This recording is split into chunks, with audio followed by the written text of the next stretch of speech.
The following is a production of Stevenson Media. Want to tip the host? Just scan the QR code or click the link in the description. Get a free Houston Sports State of the Union podcast t-shirt with a donation of $50 or more.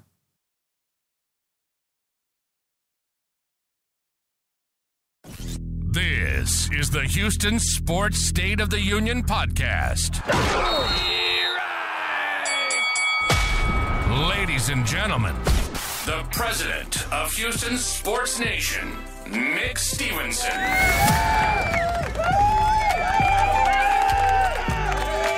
Thank you so much. Please be seated, my fellow Houstonians.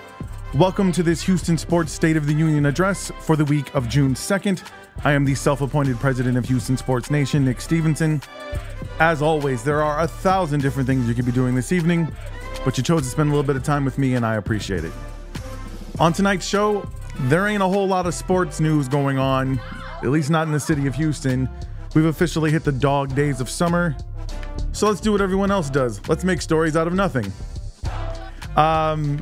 Somehow, even though the NBA Finals are starting today, the news cycle has been dominated by the Lakers coaching search.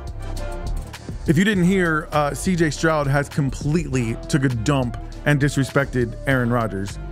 He said he's trash. He said Eli Manning was way better. If you let the media tell it, that's how it went.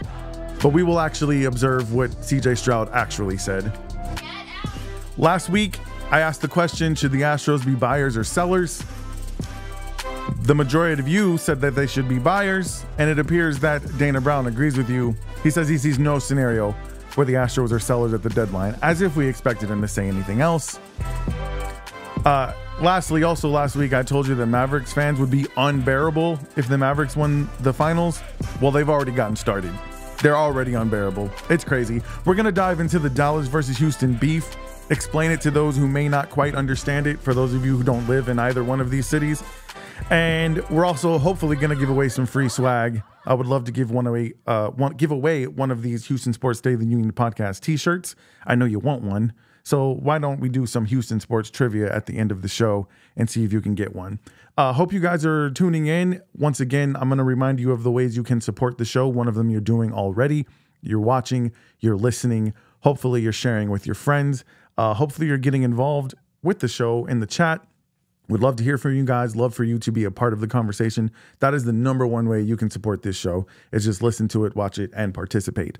If you're watching the video, there is a QR code right there in the lower corner. That is for my tip jar. If you're interested in leaving a tip, if you're enjoying the content, anything you leave the show will go directly back into the show to continue bringing you this content. If you leave a donation of $50 or more, I will send you one of these sweet Houston Sports State of the Union podcast t-shirts. And then we have affiliate links in the description of this video or the audio that you're listening to. There are links to Houston Sports fan gear. If you're getting ready to go to the game, you want to grab a t-shirt, you want to grab a hoodie, you want to grab a hat. Well, I have some links in the description that if you purchase those, I will get a little bit of change from. So I appreciate it very much.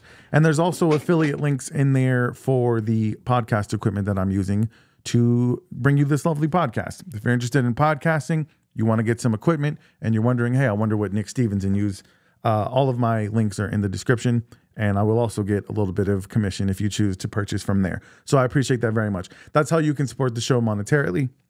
Lastly, I am offering sponsorship still to anyone who'd be interested in sponsoring the Houston Sports State of the Union podcast. I would love to represent your business. I would love for us to grow our businesses together. I make personal ads. I will make sure that everybody who is an earshot of the Houston Sports State of the Union podcast also knows about your business. So if you're interested in doing that, please email me at hsstateoftheunionpod@gmail.com, or you can DM me on any of my social medias. There's a link to my link tree in the description of this video. All of the social media links are there as well. So I look forward to hearing from anyone who would love to sponsor the show. Okay. Now that we've gotten that out of the way, once again, thank you guys so much for tuning in. Let's go ahead and get started with the state of the Houston Texans. All right. We've discussed on this show previously how CJ Stroud has been making his rounds to all of the different podcasts, radio shows. He's been on Pat McAfee multiple times. He's been on Micah Parsons' podcast a few times. I believe he was on. I believe he was on one of the Fox Sports shows. I can't remember. It wasn't Undisputed. He's been on several Fox Sports shows, several ESPN shows, and that's a great thing. As a Houston sports fan, you got to love seeing one of your guys getting love on the television, getting love on the internet. He's been to several celebrity games, celebrity all-star game for the NBA, a couple of celebrity softball games. It's good as a Houston sports fan. You want to see your guy getting love. You want to see him out and making a name for himself and making the city proud. That's always a good thing. But you also have to know that as it goes, the more you talk, the greater chance you have of pissing someone off or getting caught being used for clickbait. So like I said in the intro, if you let the media tell it, CJ Stroud spent about 2 hours on the $1 Million Worth of Game podcast with Gilly the King, who is a hip hop artist, and Wallow267. He's a social media influencer, fashions himself a comedian. He spent 2 hours on their show taking a complete dump on Aaron Rodgers. If you let the media tell it, and the media definitely tried to tell it, these are some of the headlines, just a few that I could find, after CJ Stroud's appearance on the $1 Million Worth of Game podcast. Milwaukee Journal Centennial. CJ Stroud says in podcast he'd take Eli Manning over Aaron Rodgers. Texans quarterback CJ Stroud offers several hot takes on Aaron Rodgers that may leave you scratching your head. According to CBS NFL coverage, CJ Stroud rips Aaron Rodgers with these 3 hot takes. Texans quarterback clearly not impressed by 4-time MVP. Jet X factor. New York Jets CJ Stroud fires direct shots at Aaron Rodgers. The sports mockery one is my favorite one. CJ Stroud, of all people, whatever that means, completely shit on Aaron Rodgers' career. That sounds crazy. I don't know about you guys, but if I read those headlines, I'd be very anxious to hear what exactly did CJ Stroud say. Well, we do have the option of actually watching the podcast he was on and listening to what he had to say. So why don't I share that with you guys now? If you had to pick a career to have, I'm going to have Aaron Rodgers' career or I'm going to have Eli Manning's career. Who career are you taking? You want the rings, dog. You don't want. That's all that matters, the rings. Eli got 2. Guess what fans don't celebrate? MVP trophies. We don't give a fuck about that. That's for you, buddy, to sit at your crib. Yeah, I feel that. We give a fuck about rings. Damn. You play. Listen, when you think about it, when y'all playing that game and they all way up there in them booths, that's all they worrying about like this. Right. Exactly. They worrying about the rings. We respect that. You worry about one thing. But we humans when too, dog. When the year start, you worry about one thing. Super Bowl. CJ, you just won a Super Bowl. Where you want to go? Go to Disneyland, man. Right. Me and Tate. No, I'm saying I'm going to the IE. Okay. In that moment, CJ Stroud really didn't say a whole lot of anything. He was asked the question, if you could have Eli Manning's career or Aaron Rodgers' career, which would you take? Now, CJ Stroud is not on ESPN. He's not on a sports analyst show. He's on a podcast that's much like if you're just kicking it with your boys. Having a good time. He's obviously very comfortable. You could tell if you're watching the video from his posture, like he's cool. He's kicking it. And so, obviously, he doesn't have right in front of his face Aaron Rodgers' stats versus Eli Manning's stats.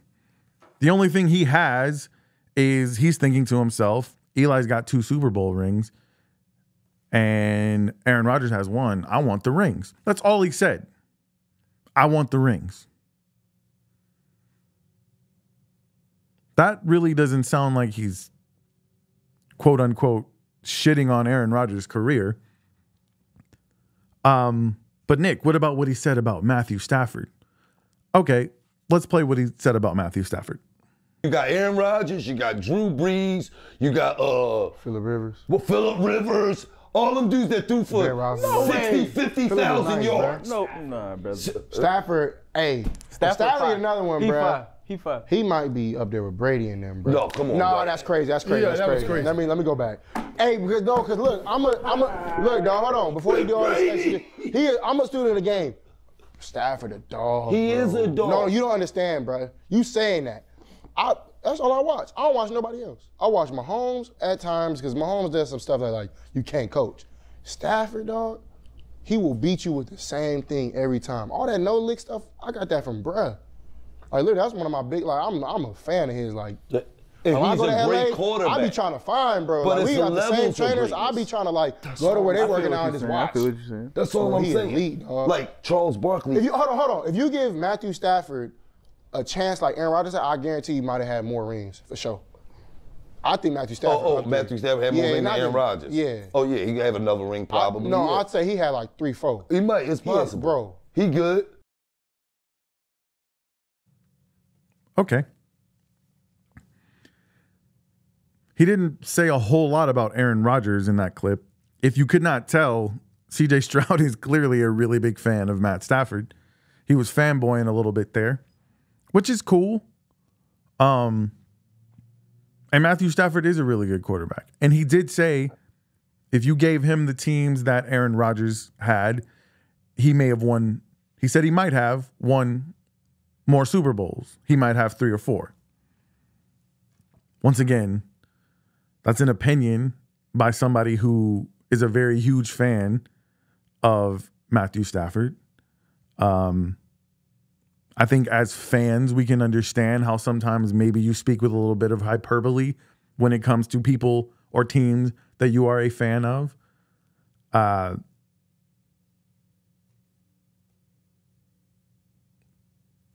But I don't really think in that instance he's quote unquote taking a dump on Aaron Rodgers' career. Now, for those of you who think, oh, he absolutely took a dump on his career, just from those 2 little sound bites, I'd like to remind you that he's being asked these questions, and really it's the gentleman who's asking him these questions who's kind of taking the dump, Gilly the King. He's the one who's kind of taking a dump on Aaron Rodgers. As a matter of fact, earlier in the show, I'll play you this clip. CJ is defending Aaron Rodgers.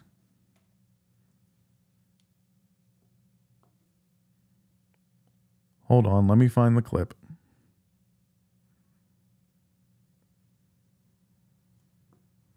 Nolan Gorman continues to hit. Why don't I have it? Maybe I forgot to put it on the board. Why do I always do that? Okay. Well, there's a clip where he is actually defending Aaron Rodgers. Let me see if this Aaron is Rodgers it. ain't a dog? Just because we Here it is. cool? Deion.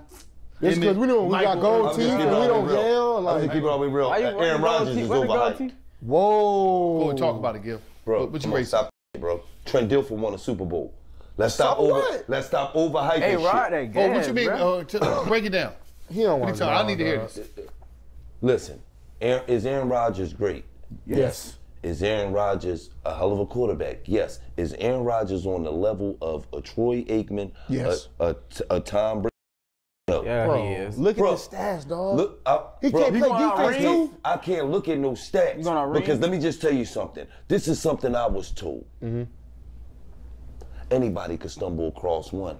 It take a truly great one to do it twice. You got to have a great team. It's Oh. most team-oriented sport in the world. So, Okay, so you're who, right. so, It's so 11 who on you 11. Who you So, rate say? he stumbled across one.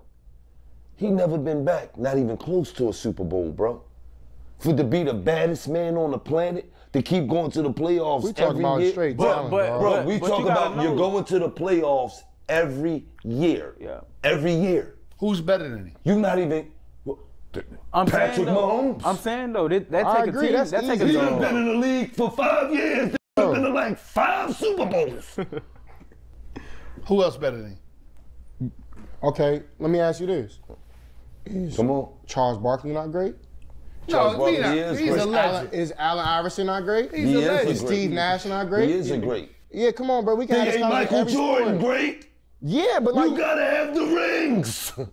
okay, but I'm saying, are you saying Aaron Rodgers? You saying Aaron Rodgers ain't nothing? No, I didn't say I he ain't say wasn't he ain't nothing. Then what'd you I didn't say? I said Aaron Rodgers is a great quarterback. That's the first thing I Nah, started what you off. said before I said that. he's a hell You of a said something player. before that. I said he's overhyped. No. So is He's Reggie Miller overhyped? Okay. Is Allen Iverson overhyped? My Is game Charlie? was like Reggie's. Huh? Listen. Is Charles Barkley overhyped? That's my conversation. If he ain't got no ring, he overhyped. They ain't got no rings. Okay, listen.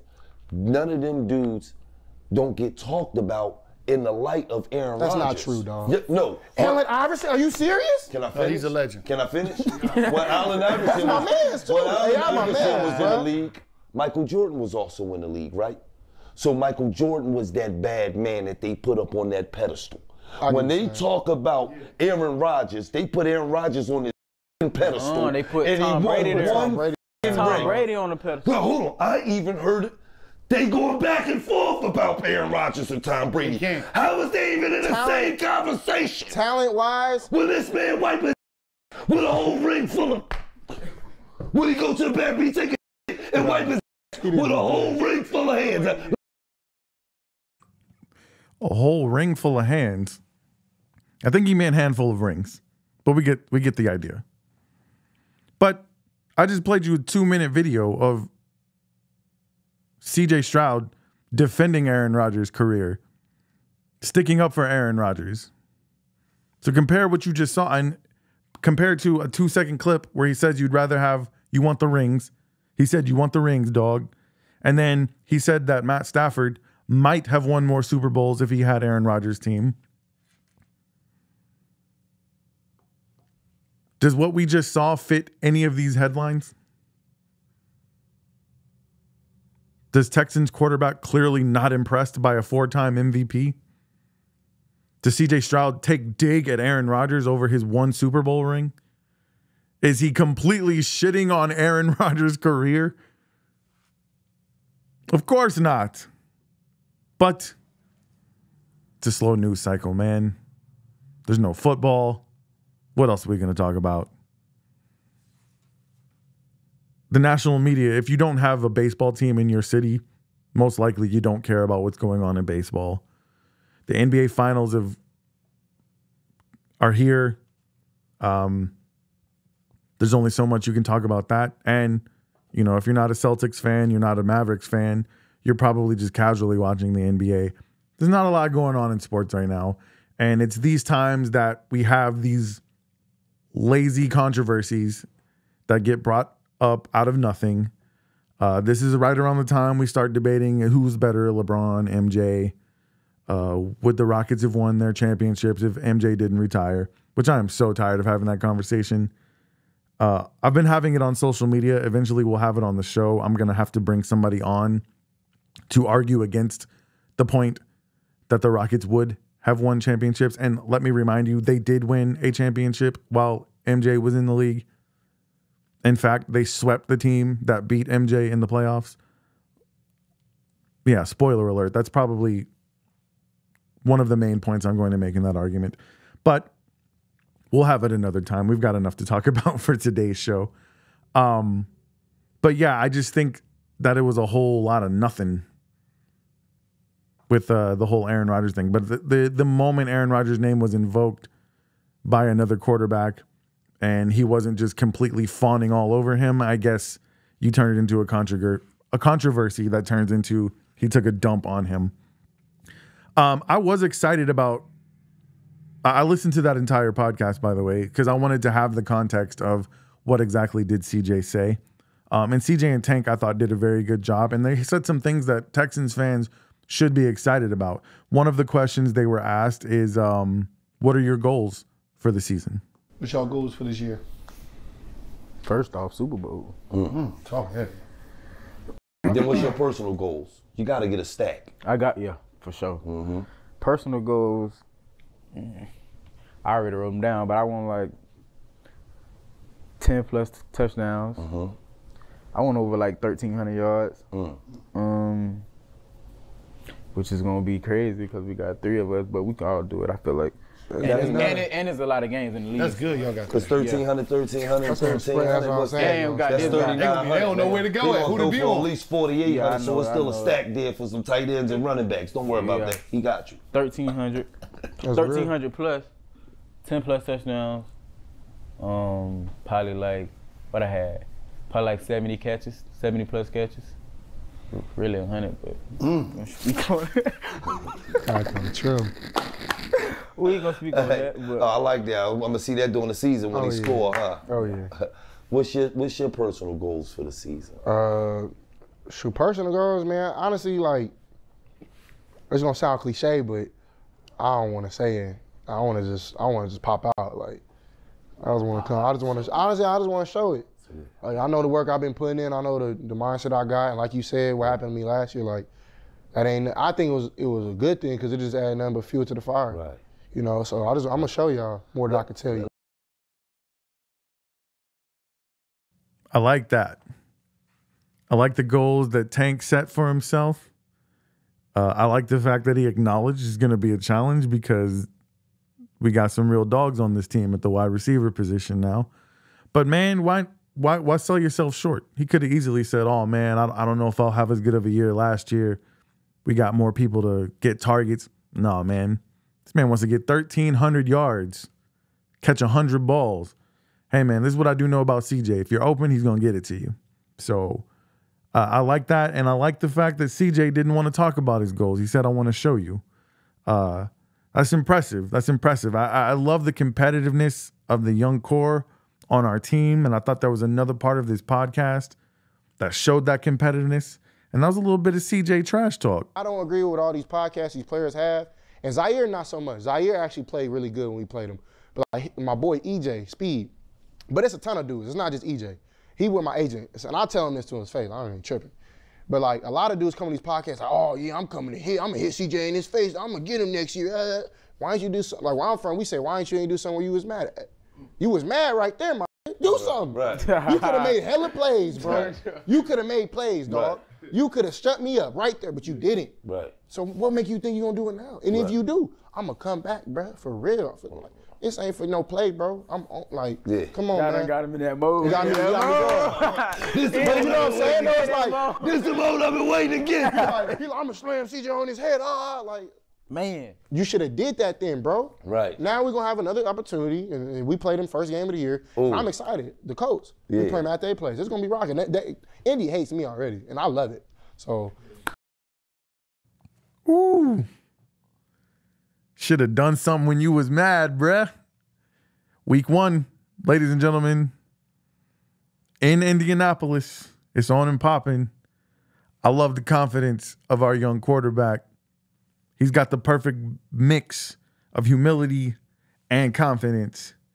And look, man, thus far, he's backed it up, but he's going to have to back it up again. We talked about it, man. All the hype around this team, all the excitement is well and good. I love it. Be excited, Houston. We got to have something to be excited for.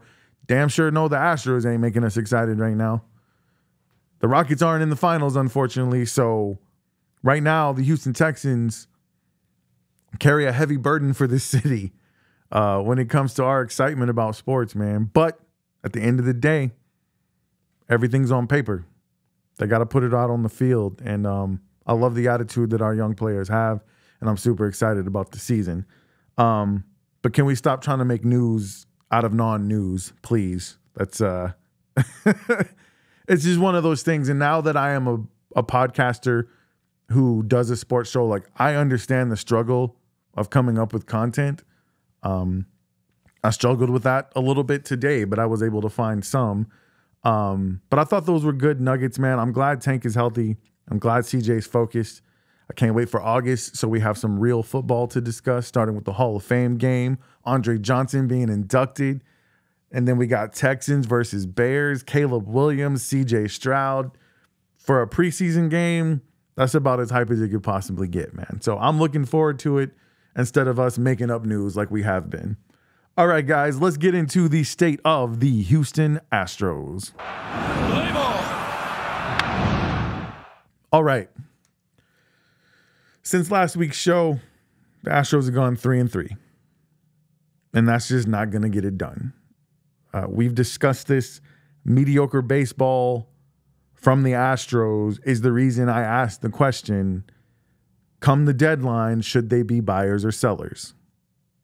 Now, look, I'm probably the only person in Houston right now who thinks they should be sellers. Me and my buddy Craig Rouse, he agrees with me that the Astros should be sellers. But Dana Brown doesn't. Dana Brown says phooey to anybody who thinks that the Astros are going to be sellers. As a matter of fact, he says, I don't see any scenario where we're sellers. Okay. Well, it's June, so I wouldn't expect you to say anything different, Dana Brown. Right now, if you walk into Jim Crane's office and say, hey, man, I think we need to tear this thing down, I don't think he's going to be excited to hear you say that in June, but we're getting close to when it might be time for you to have that conversation with Jim Crane. Now, most of the fans that I've talked to, and of course, man, we're fans. We want to go all in every year. Most of the guys I've talked to, you want Jim Crane to open the wallet, dig in even further, and start paying a bunch of guys and go even further into the luxury tax so we can stay competitive. And you want him to pay Tucker on top of that. And you want him to go be aggressive in free agency next season. We've talked about how deep they are into the luxury tax, but also, are you familiar, or do you guys know that Jim Crane is paying over $40 million in salary to people who are on the injury list? And not just people who are injured this season, people who need Tommy John surgery, like we just found out about Javier. Urquidy may be next on that list. $40 million he's paying guys not to play. And you want him to go dig into that wallet and pay some more guys possibly not to play. Because pitchers' injuries have been a problem this year, and we'll get into that in a little while. But if you want them to be buyers, this is what I asked the question. What exactly do you want them to leverage to be in the buying market? What do they have to offer other teams? Not much. Not much in the as far as young talent goes and good draft picks. I mean, you can trade Hunter Brown, Arrighetti. Right now, they're two of the only 5 starting pitchers you have on this roster. JP France is injured.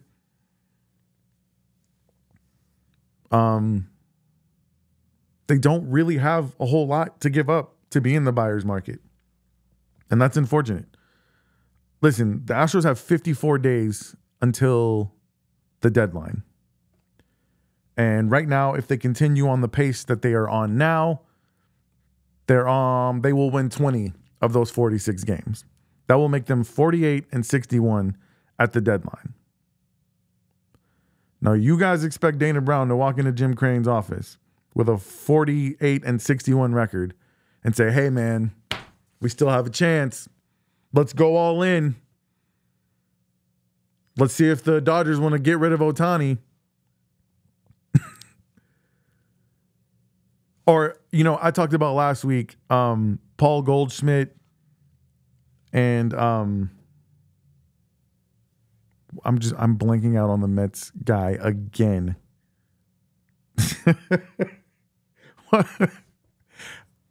I meant to write it down. Who's the first baseman for the Mets? CJ, there you are. Who's the first baseman for the Mets? What is his name? Oh my goodness. I'm going to be so mad at myself when you tell me who he is. Anyway, there's some options out there. We definitely need first base if we're going to try to go all in. But it is 100% time. Dana Brown, I don't care what you say, bro. Maybe not right this second, but I definitely see some scenarios where the Astros should be sellers. And if they end up 48-61 at the deadline, you mean to tell me you're not going to trade Alex Bregman? You're not going to trade Justin Verlander? Ryan Presley? I'm sorry. If you don't, then you deserve to be fired. Pete Alonso. Thank you, CJ. Pete Alonso apparently is an option for the Astros if they want to replace Jose Abreu and John Singleton at first base. That'd be nice. But do you want to rent Pete Alonso on a 48-61 team? Like how many more wins is Pete Alonso going to be worth at that point? At that point, you're probably I would imagine, and keep in mind, this is if they only win 20 of the next 46. But at that point, you're probably almost double digits behind the Mariners, unless the Mariners just completely tank and the Rangers just completely tank. But I mean, you're struggling in a bad division. And I agree with you, CJ. Pete Alonso isn't that good. I mean, he'd be an upgrade over what we have, but he ain't digging you out of a 48-61 record to make the playoffs, win 90 games, because you're going to have to win 90 games. Pete Alonso is not doing that for you. If you get to that point, and maybe the Astros go on a run, and of those 46 games, I mean, they got to win 40 of them to really make some noise. That's not going to happen. Before the deadline, they are not going to win 40 games. If you don't trade Bregman, Verlander, and Presley, three guys who probably aren't coming back, or hell, even if you trade Verlander, you can bring him back next year if you want, but get something. You can't just stay pat and say, all right, we're going to run this back. It's just not, I can't see a scenario, honestly, where the Astros aren't sellers. But we still have a month to go. Like I said, there's 54 days, 46 games. Maybe a miracle happens and the Houston Astros pull themselves into contention to where they should be buyers at the deadline. I just have seen nothing from this team that makes me believe that's going to happen. I mean, if the Astros were buyers, that means if they're going to be buyers, you might as well go ahead and pay Bregman and pay Tucker and go out in free agency and be like, if you're going to be buyers, then be buyers. But I don't think that's the quickest path to the Astros being competitive again. I don't think they're one or two players away. Right now, they have a combination of a lot of injuries. Like I said, there's $40 million on the injury list. They have guys who've been underperforming up to this point. Now, Bregman's starting to pick it up, which is great. That makes him even more valuable in the trade market, in my opinion. Jose Abreu, like I don't even know what to do with that dude. That man is just going to be an albatross on this team. He's going to be the highest paid AAA first baseman for the next 3 years. Unless he can all of a sudden magically start swinging that bat and you trade him for whatever you can get. I said that last week. But I don't, you're going to pay more guys. How many pitchers do you have on the injured list? You want to go pay more pitchers to probably end up right back there? Because we got to have a discussion about why all these pitchers are blowing their arms out. It's obviously got to be the pitch clock, right? Between the pitch clock, fewer mound visits, these pitchers' arms are just getting fatigued faster. And like 5-6 guys ended up needing Tommy John surgery this season. It's not just the Astros, it's all over the league. I don't, with where the Astros are, I don't see this as the time to be buyers. I just don't. CJ says timely hits is what's costing us big. We're losing games with 9 and 10 hits, and we're scoring 2 runs a game on top of that. Yeah, man. I mean, it's been one of those seasons. Everything that can go wrong has gone wrong. And maybe it's just not in the cards for the Astros, man. I don't know. But I'm curious, CJ, what you think about the pitch clock and what you think about the fatigue on pitchers' arms. I don't think, okay, baseball is not going to get rid of the pitch clock because I just don't think they have any incentive to do that. I loved baseball the way it was, but Rob Manfred doesn't care about me and what I think. Rob Manfred wants the TikTok generation to like baseball, the people with short attention spans. And so they're not going to get rid of the pitch clock. But at some point, when enough owners are paying enough money to guys who aren't playing because they've blown their arms out, they're going to do something different, at least you would think. My thought is they would probably sooner try to get rid of guaranteed contracts before they got rid of the pitch clock or got rid of the limit on mound visits. Baseball has one of the strongest PAs, Players Associations, in sports, so I can't imagine that happening, but I guarantee you that the owners would try to do something in that direction before getting rid of the pitch clock. But I say, hey, man, if you want to turn baseball TikTok friendly, cool. What you're going to have to do is expand the roster size, have 7-man starting rotations, have the pitchers pitch fewer innings, let pitchers qualify for wins after 4 innings, and instead of 13, 14 pitchers on a roster, let them have 20 or so. I don't know what else you're going to do. You've already refused to make the season shorter with fewer games because that's going in your pocket. But if you do all of those things, you're not going to make the players happy because then they're going to have to split that pie in more directions and they're going to make less money. So I don't know what the solution is, but I'm pretty sure that this pitch clock thing is wrecking these pitchers' arms among the other things they're trying to do to speed the game up. CJ says, I'm not a fan of the pitch clock.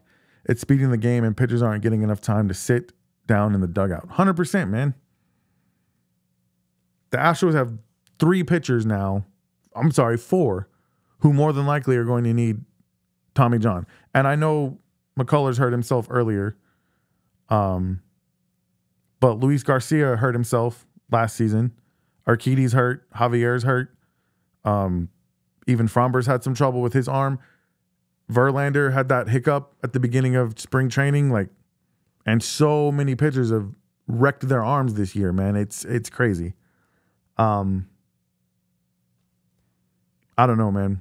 $40 million is on the injured list right now. It's easy for you and me to say, yeah, Jim Crane, you need to be a buyer. But that ain't your money. That's not you paying the luxury tax. Look, man, I want Tucker to stay. I wish Bregman could stay. I want the Astros to win and be competitive and go to the World Series just as much as you guys do. But you could get a haul for Kyle Tucker right now. And I said it last week. You trade Tucker, you keep Tucker, maybe your window is 3 to 5 years. You trade him, now you expand that to 10, maybe. Trade Bregman, trade Verlander. Now your window is open longer and you might get back to winning sooner than if you just drive this thing till the wheels fall off. But I don't know, man. It's tough. It's tough. CJ says it's one bad season. I'm not trading Tucker. Okay. I mean, if you want to bring him back, cool. Pay him the money he wants. Just know you. That's cool. I'm not mad at that, CJ. I'm just saying it is kind of tempting, the haul you could get for him. And I understand you've got a bird in the hand. If you get a bunch of prospects, you don't know what they'll turn out to be. And that's very true. If you get a bunch of draft picks, you don't know what that'll turn out to be. Also true. But to say there's no scenario where they would be sellers, I think that's crazy. And look, I agree with keeping Tucker. I think I've said that on this show before. But look, Bregman, Verlander, Presley, Montero. I mean, there's definitely guys that you could move and it wouldn't be considered completely just blowing the whole thing up, in my opinion. It doesn't have to be a complete fire sale, but definitely be sellers. See if you can get anything back for some of these players that aren't in your future plans anyway. That's for sure. CJ says we have some good prospects. I'm not saying we don't have good prospects. The shortstop's name is escaping me right now. We do have some decent prospects, but we don't have the farm system of a lot of the other teams in the league right now. And that's why that's why the window right now is 3 to 5 years. Tucker's going to be good at the top of his game for probably another 5 years. In 5 years, I don't think Jose Altuve will be playing baseball. Hopefully that means you get to pay Yordan, who hopefully is injury-free. I mean, I'm not saying blow the whole thing up and start all the way over. But to say there's no way in the world we'll be sellers when you're going to be damn near 20 games under 500, that's crazy to me. That's crazy to me. But that's why I'm sitting here doing a podcast and Dana Brown is making the big bucks. All I know is that there is a scenario where they should be sellers. And they're closer to that scenario right now than they are to making a significant run this season and making the playoffs. So why not see what you can get for like I said, for some of these guys you're not bringing back anyway. Okay, let's do the state of the Houston Rockets. Right, not a lot of Rockets news. Still a lot of speculation on what they're going to do with the third pick. Last week I brought up a trade scenario where the Rockets trade for LaMelo Ball, and you all poo-pooed on that one. Nobody liked that one, including CJ. And that's cool. Like, I get it. It would be a very risky move. He has not been healthy for his entire career.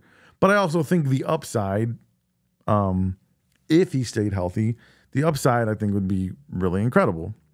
But those are the type of moves that get GMs fired if they pull the trigger on it and it doesn't work out. So I understand that. And there hasn't, other than one article, there hasn't been a lot of smoke around that fire. And I don't know if there really is much validity to it. I have seen some other trade scenarios. Today, I was watching the Locked On Rockets podcast with Jackson Gatling. You guys should check that out. If you're a Rockets fan, it's a very, very good, informative podcast.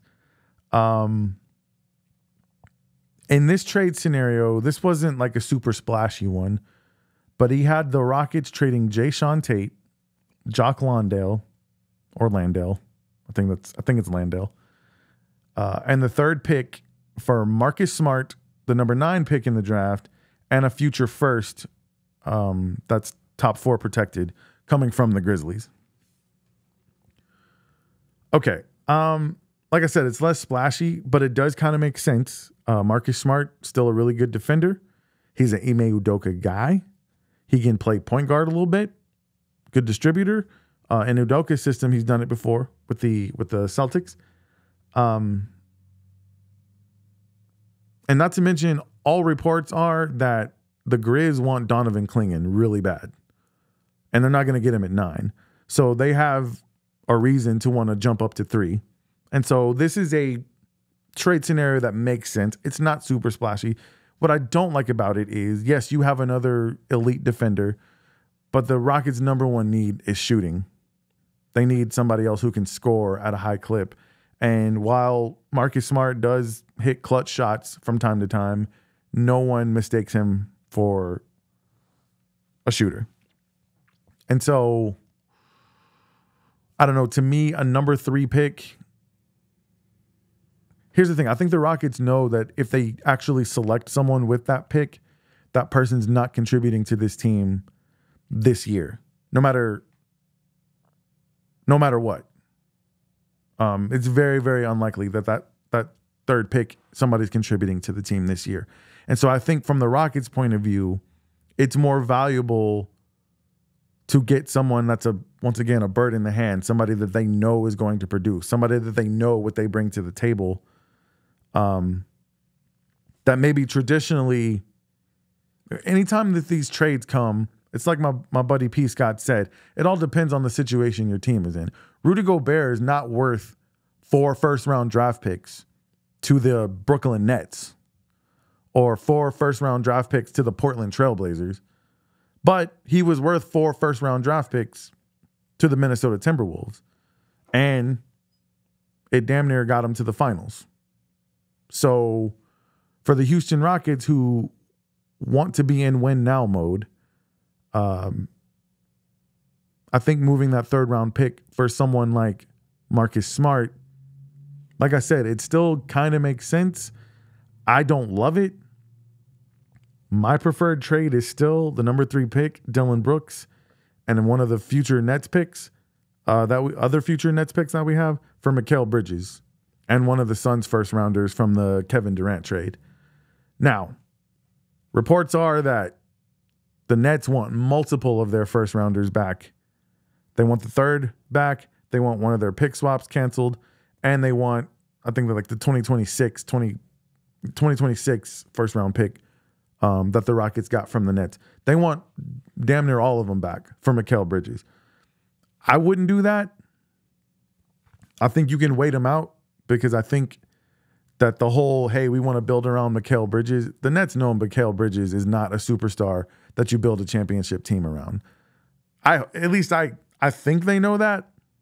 The Nets front office is proven to not be very smart with some of the moves that they've made. I think Mikal Bridges is a really good player. He's not a superstar that you build your team around. And I think the Nets know that. I think they're playing hardball. I think if you wait him out a little bit, the price is going to keep coming down. I think you can give him the 3rd pick in this year's draft, and you can either take away the pick swap in 2025 or keep the pick swap in 2025 and give him a 2026 first rounder, because once they get rid of Mikal Bridges, they're not going to be good. I mean, they really weren't that great. They should have had the 9 pick because of the lottery, bumped us up to 3. But they're not good now, but they're really going to be bad. And if you can get that Suns pick for 2027, dude, like the Suns are, I was listening to Jackson Gatling today and he hit the nail on the head. The Suns are one Devin Booker trade request away, or maybe, I mean, who knows, Kevin Durant might ask for a trade, from being a dumpster fire. And then all of a sudden that 2027 Suns pick looks really good. So that's still the trade I think should happen and I think could happen, is number 3, Dillon Brooks. I would offer one other of the Nets' future picks for Mikal Bridges and whatever filler. I think Dillon Brooks and Mikal, I think their contracts might cancel one another out. Man, if you could somehow get Mikal Bridges and Cam Johnson, you'd have to pull the okie doke on Brook. Like, you'd have to call Daryl Morey out to get him to okie doke the Brooklyn Nets that way. If you could get Cam Johnson on top of Mikal Bridges, that would be great. But once again, I don't know. It's still a lot of speculation. I think for sure, as much as some Rockets fans want the Rockets to keep that pick and make a pick of either Donovan Clingan or Reed Shepherd, somebody who can shoot or somebody who can defend the rim, I think the Rockets are only going to make the pick at 3 if none of their other options come to fruition. I think they are absolutely trying to move that pick, either trade for someone who can be a 2nd or 3rd star on this team, or move back, get a solid vet. And if you're picking back at 9, it's a lot easier to sell to your fans, hey, this player we picked at 9, he's not going to play right away, rather than a player you picked at 3. But I'm sure that the Rockets, I mean, I'm not saying it's impossible that the Rockets will actually make that pick. Like I said, if nothing else comes to fruition, they probably feel a lot better about picking at 3 than they did at 9. So you got some options here. I don't know, man. I want them to move the pick. I hope the Mikal Bridges thing works out. I don't think a 1st-round pick is too much to ask for him for this team. Okay? Like I said, the Trailblazers wouldn't trade a 1st-round pick for Mikal Bridges. But a team that's on the cusp, went 41-41, 19-game improvement, trying to become a playoff team, has young stars that are developing. You got Jabari going into his 3rd year. You got Jalen going into his 4th. Şengün going into his 4th. 2nd year for Cam Whitmore, Amen Thompson. For that type of team, you might trade a draft pick for a guy who you think is going to push you over the edge. So I hope that that's what works out.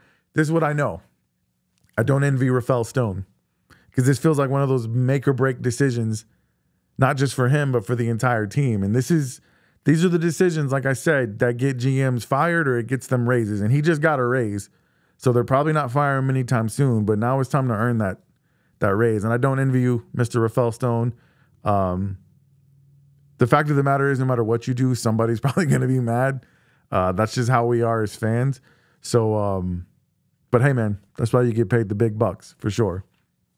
CJ brought up Brandon Ingram. Yeah, I saw another trade scenario. I can't remember. Do you remember who was involved in that trade, CJ, for Brandon Ingram? I know it was Tari Eason. I think Dylan Brooks, Tari Eason, and I don't remember. I don't think Jabari was involved in that trade, but he might have been. I would take Brandon Ingram if I didn't have to give up. I know Cam Whitmore was in that trade also. I told you guys before, to me, Cam's untouchable unless you're getting a top 5 player back, which I don't think anybody who has a top 5 player is going to trade him for Cam Whitmore right now. So that's what makes Cam Whitmore untouchable in my book. So yeah, I think the Mikal Bridges move, if you can get it, if you can make it, it's the one that makes the most sense for the Rockets and for the Nets. Like, the Nets really need their picks back because even with Mikal Bridges, they're not going to be good. And let's say you hang on to the Nets picks, they keep Mikal Bridges, and they do try to build something around him. That team's going to be, at worst, a play-in team, maybe bottom of the East. And then you're not going to, those picks you have aren't worth anything at that point. Right now, you have picks that are valuable. Use them to get a guy who has proven to be a great shooter, an elite defender, something you desperately need both of those on this team. To me, that's the one that just makes the most sense. So that's what I would do. I want to talk NBA Finals briefly. I know the Rockets aren't in it, but last week I was talking about how the Dallas fans would be 100% unbearable if Dallas won this series. And I think that game's going to be tipping off here in just a little bit. So some of you guys might want to watch that. So I'll be getting out of here pretty soon so that you guys can do that. But I want to talk about the Houston-Dallas beef really quick. Why do you think Houston and Dallas hate each other so much? I live in Houston. I was born in Houston. I'm from Houston. So I understand it. But for you who may not live here in Texas, or maybe you live on the outskirts of one of these cities, you don't quite get it. I saw a lot of small town Texans were in the comments on my TikTok, commenting on my TikTok short where I talked about how I desperately hope that Dallas loses, and any Houston Rockets fan should be hoping for Dallas to lose. A lot of the small towns, the Abilenes, they were all saying, well, we have to root for Texas. It's Texas or nothing, baby. And I'm like, that makes sense if you're not from Houston or Dallas. If you're from Houston or Dallas, you don't give a damn who the other team is playing. They could be from Mars. I don't care. I don't want the Dallas Mavericks to win another championship because I don't want to deal with Dallas holding it over my head that they've won another championship. And I know if you're from Dallas, you feel the exact same way about us. So the feeling's mutual. But we shouldn't be salty about it. But what bothers me and most Houstonians about Dallas the most is their delusion that they're somehow better than everyone else in the state of Texas. Why? I have no idea. No clue. To me, Houston, somewhat San Antonio, I'll throw y'all a little bit of love. Houston, San Antonio, and Austin, we set the culture for Texas. And Houston, we dominate. We own the culture of the rodeo. We own food culture. We own hip-hop culture in Texas. Real quick, name 5 Dallas rappers. I'll wait.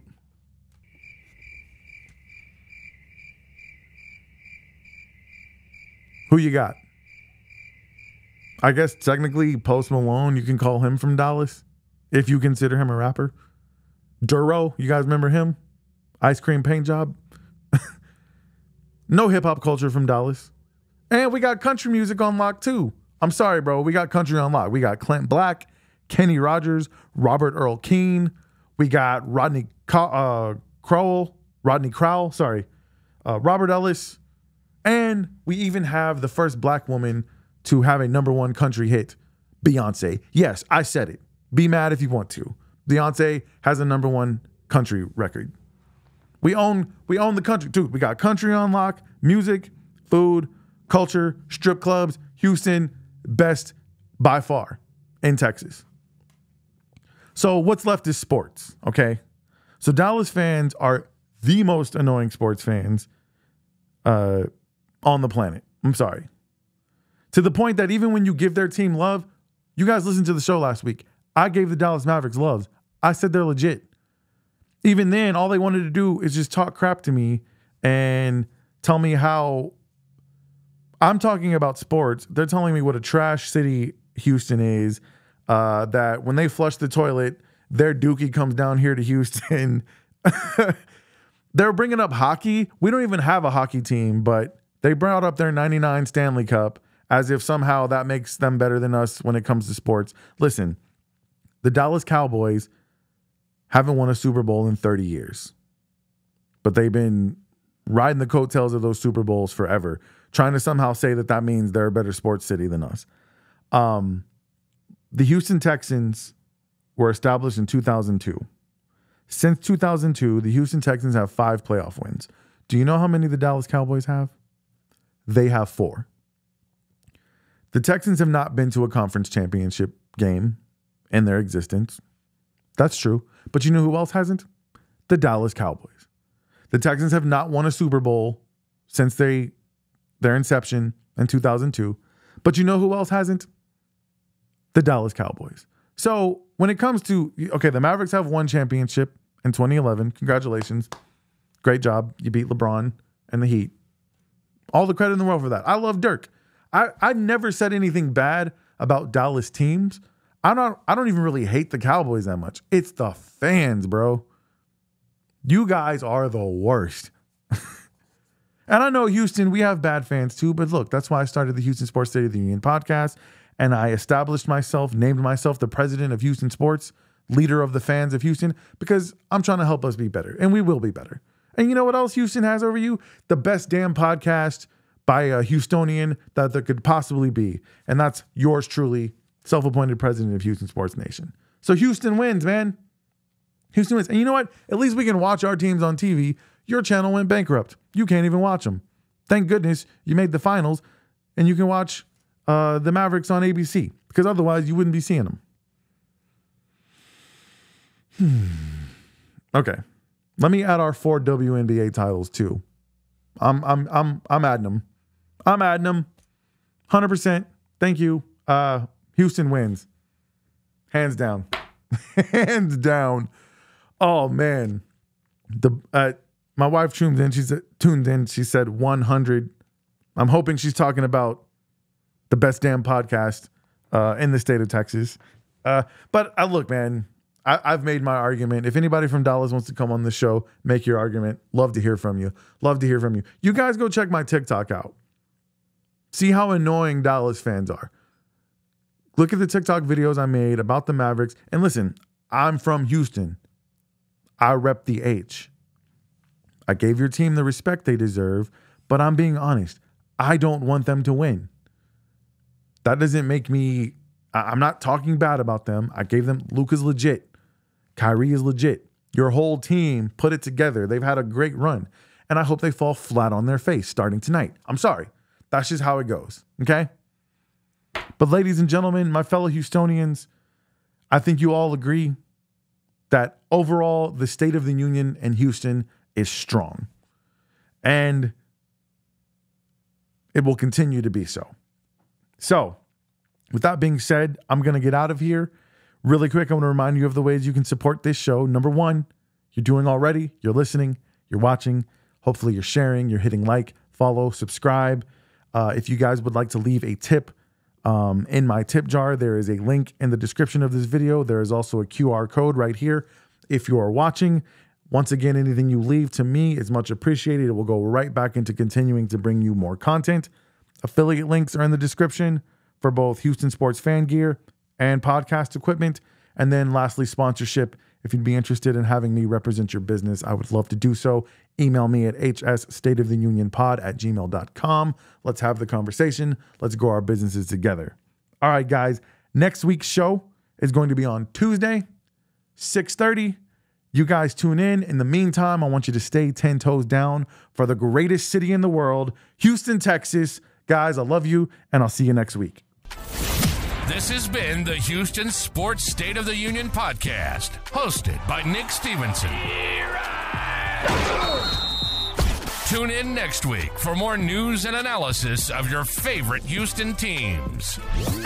Please follow the show on Facebook, Instagram, the app, formerly known as Twitter, if that's even really still a thing. And don't forget to subscribe to our YouTube channel for more content.